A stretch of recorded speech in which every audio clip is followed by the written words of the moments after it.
Halo semuanya, di video kali ini kami akan membahas tentang salah satu kerajaan legendaris yang pernah berjaya di Tanah Sunda. Ya, Kerajaan Pajajaran. Nah, kali ini kami akan membahas tentang sumber sejarah dan lokasi kerajaan, keadaan sosial dan politik, juga penyebab atau latar belakang kemunduran. Dan tak lupa bukti peninggalan dari Kerajaan Pajajaran. Yuk, langsung aja kita mulai. Wilayah kekuasaan Kerajaan Pajajaran. Pakuan Pajajaran atau Pakuan atau Pajajaran adalah pusat pemerintahan Kerajaan Sunda. Sebuah kerajaan yang selama beberapa abad, dari abad ke-7 hingga abad ke-16, pernah berdiri di wilayah barat Pulau Jawa, meliputi Provinsi Banten, Jakarta, Jawa Barat, dan sebagian Jawa Tengah. Kerajaan ini bahkan pernah menguasai wilayah bagian selatan Pulau Sumatera. Lokasi Pakuan Pajajaran berada di wilayah Bogor, Jawa Barat. Pada masa lalu, di Asia Tenggara ada kebiasaan menyebut nama kerajaan dengan nama ibu kotanya, sehingga kerajaan Sunda sering disebut dengan Kerajaan Pajajaran. Kerajaan ini bercorak Hindu dan Buddha. Sekitar abad ke-14 diketahui kerajaan ini telah beribu kota di Pakuan Pajajaran serta memiliki dua kawasan pelabuhan utama di Sunda Kelapa dan Banten Girang. Sumber sejarah Kerajaan Pajajaran. Sumber di mana para ahli dapat mengetahui sejarah-sejarah Kerajaan Pajajaran. Mereka dapat mengetahui sejarahnya melalui berbagai peninggalan seperti prasasti kuno, naskah kuno, dan tradisi lisan. Berikut beberapa sumber utamanya. Yang pertama ada prasasti batu tulis, yang kedua prasasti Sangyang Tapak, yang ketiga prasasti Kawali, yang keempat prasasti Canggal, yang kelima kitab Carita Parahyangan, yang keenam naskah kuno Pujanggamani, yang ketujuh Babat Pajajaran, yang kedelapan Kidung Sundayana, yang kesembilan prasasti Rakyang Juru Pangambat, dan yang kesepuluh prasasti Perjanjian Sunda Portugis. Nah, sekarang kita akan membahas tentang kehidupan sosial dan politik Kerajaan Pajajaran. Kerajaan Pajajaran didirikan oleh pasangan dari putri sulung raja terakhir Tarumanegara, yaitu Linggawarman, yang bernama Tarusbawa, pada tahun 669 Masehi.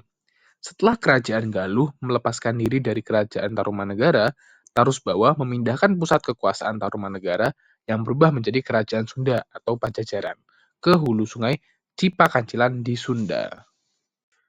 Kerajaan Pajajaran sendiri menganut sistem pemerintahan feodal.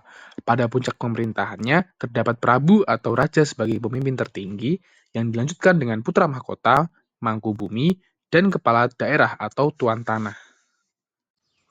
Dalam kehidupan sosial, masyarakat Pajajaran terbagi berdasarkan profesi dan peran mereka dalam masyarakat.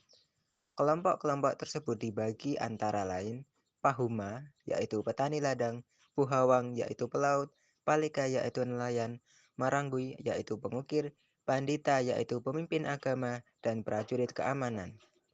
Pembagian ini mencerminkan spesialisasi pekerjaan yang mendukung kehidupan ekonomi dan budaya kerajaan.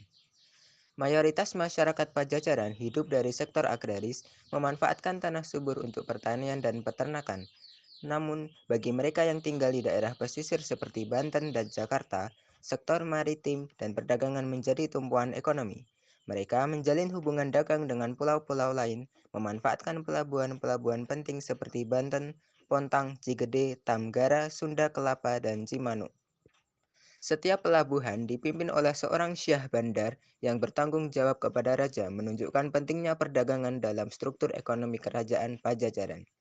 Secara keseluruhan, kerajaan Pajajaran memiliki struktur sosial dan politik yang terorganisir dengan baik, memungkinkan pengelolaan pemerintahan dan masyarakat yang efektif selama masa kejayaannya.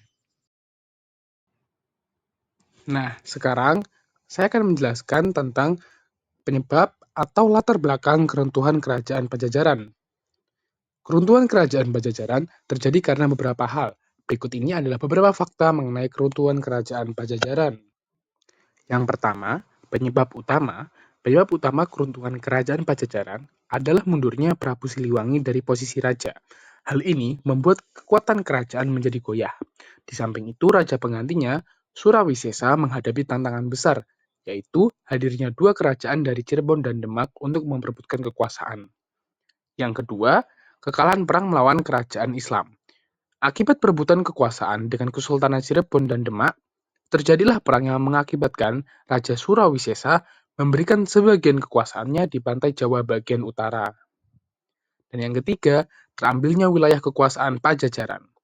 Kerajaan Cirebon yang dibantu Demak mampu memperoleh satu persatu dari kekuasaan Pajajaran, seperti Citarum, Sumedang, hingga Galuh, mulai tahun 1528 Masehi. Meskipun kerajaan Cirebon cenderung lemah, kekuatan yang diberikan oleh Demak membantu kerajaan tersebut bangkit secara perlahan-lahan. Lalu yang keempat, terjadinya pelantikan Pangeran Santri. Tanda-tanda wilayah Sumedang dikuasai oleh Cirebon adalah dilantiknya Pangeran Santri, buyut dari kakek ipar Raja Cirebon, yaitu Syarif Hidayatullah. Pangeran Santri menjadi Bupati Sumedang pada tahun 1530. Yang kelima, perdamaian antara Kerajaan Pajajaran dan Kerajaan Cirebon. Kedua kerajaan yang saling memperebutkan kekuasaan tersebut memutuskan untuk berdamai pada tahun 1531 Masehi dan saling mengakui keberadaan masing-masing. Perjanjian ini ditandatangani oleh kedua belah pihak dan Surawisesa mengambil kesempatan untuk memperbaiki kerajaannya. Dan yang terakhir, kekayaan maritim Pajajaran menurun. Pasca terambilnya wilayah utara pantai Jawa, kekayaan Pajajaran di bidang maritim mulai menurun, sebab wilayah tersebut merupakan pusat industri maritim kerajaan. Bukti peninggalan kerajaan Pajajaran. Yang pertama, prasasti batu tulis. Prasasti batu tulis ditemukan di Kelurahan Batu Tulis, Kecamatan Bogor Selatan. Peninggalan kerajaan Pajajaran ini diperkirakan berasal dari abad ke-11 hingga abad ke-16. Prasasti batu tulis dibuat pada masa pemerintahan Prabu Surawisesa setelah kematian ayahnya yaitu Prabu Siliwangi. Yang kedua, prasasti Sang Hyang Tapak. Dalam prasasti Sang Hyang Tapak yang ditemukan di daerah Cibadak, Sukabumi, Jawa Barat, prasasti ini berangka 1030 Masehi yang menggunakan bahasa Jawa kuno dan huruf Kawi. Dalam prasasti ini disebutkan seorang raja bernama Maharaja Srijaya Bupati yang berkuasa di Prajayan Sunda. Prahajian Sunda di sini adalah sebutan lain untuk kerajaan Sunda atau Pajajaran, bukan sebuah kerajaan sendiri. Prasasti ini menyebutkan adanya pemujaan terhadap tapak kaki. Yang ketiga, prasasti Kawali. Prasasti Kawali atau prasasti Astana Gede ditemukan di daerah Ciamis, Jawa Barat. Isinya mengenai perpindahan pusat kerajaan dari Pakuan Pajajaran ke Kawali. Prasasti yang diperkirakan dibuat pada abad ke-14 ini dijadikan tungguk peringatan untuk mengenang kejayaan Prabu Niskala Wastukancana. Yang keempat, prasasti Canggal. Prestasi Canggal berangka 732 Masehi menyebutkan seorang bernama Sanjaya membangun sebuah tempat pemujaan untuk Dewa Siwa di daerah Gunung Wukir, Jawa Tengah. Disebutkan pula nama dua orang bernama Sana dan Sanaha, yaitu orang tua Sanjaya. Yang kelima, Kitab Carita Parahyangan. Selanjutnya dalam Kitab Carita Parahyangan adalah sebuah naskah berbahasa Sunda kuno dari abad ke-16 yang dijumpai menceritakan keterangan tentang Sanjaya. Sanjaya dikatakan sebagai anak dari Raja Sena atau Sana yang berkuasa di Galuh. Yang keenam, naskah kuno Bujangga Manik.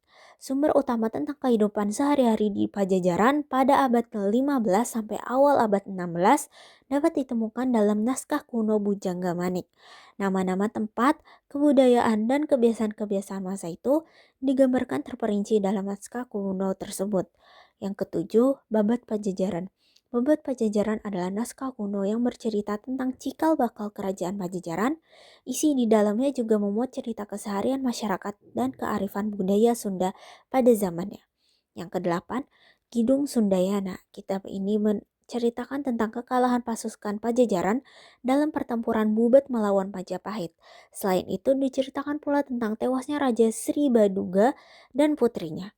Yang kesembilan, Prasasti Rakrian Juru Panggabat. Prasasti Rakrian Juru Panggabat berangkat 923 Masehi dan ditemukan di Bogor. Prasasti ini ditulis menggunakan bahasa Jawa kuno dan Melayu, menceritakan tentang pengembalian kekuasaan Raja Kerajaan Pajajaran. Yang ke-10, Prasasti Perjanjian Sunda Portugis. Prasasti Perjanjian Sunda-Portugis adalah peninggalan kerajaan Pajajaran yang berbentuk monumen batu. Prasasti yang ditemukan pada abad 19-18 ini menggambarkan perjanjian antara kerajaan Sunda dengan kerajaan Portugal.